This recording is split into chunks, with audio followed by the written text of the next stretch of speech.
আসসালামু আলাইকুম রহমতুল্লাহ। এখন মক্কা শরীফে 1:40 মানে হাজির সাহেবরা সাই করা মানে মক্কা কোরবানি এর মধ্যে হয়ে গেছে গা। এখন ওনারা সাই করে তাপ করে মাথা মুন্ড করে ওরা নতুন পাঞ্জাবি পাড়া পইরা এখন ফরস্তাব করতেছে।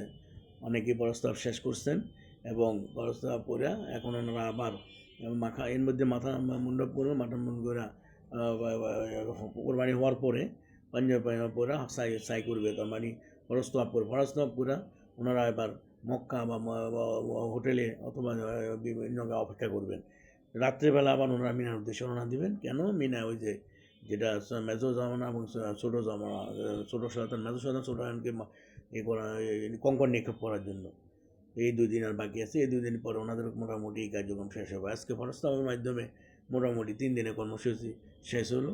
ফরস্তাবের মাধ্যমে ফরস্তাব অনেকেই করতেছে, অনেকে শেষ করছেন, অনেকে এর মধ্যে কোরবানি হয়ে গেছে। মাথা করে এগুলা মানে ফরস্তাব করে এটাকে সাই করা, ফরস্তাব করে সাই করা মোটামুটি হালাল হয়ে যাবেন। আজকে ওনারা নর্মাল ড্রেস পরবে এবং পরে আবার বিদায় এই ফরস্তাব করবেন। তো করে দোয়া করে ওনারা অপেক্ষা করবেন। রাত্রিবেলা ওনারা আবার রাত্রেবেলায় ওনারা আবার মিনার উদ্দেশ্যে রওনা দিবেন। মিনায় কালকে 7টা কঙ্কর নিক্ষেপ করবেন মেজর সন্তানকে, পরশু দিন 11 তারিখ এবং 12 তারিখ 7টা কঙ্কর নিক্ষেপ করবে। এই হলো হজের 5 দিনের কর্মসূচি শেষ হয়ে যাবে। এরপর রসুলের মসজিদ নববীতে 8 দিন 40 ওয়াক্ত নামাজ পড়বেন হজের আগে অথবা হজের পরে। ওরা রসুল্লাহ ইসলাম রোজা আমাকে সালাম দিবেন, আসসালাতু আসসালামু আলাইকুম ইয়া রাসূলুল্লাহ, সালাতু আসসালামু আলাইকুম ইয়া হাবিবাল্লাহ।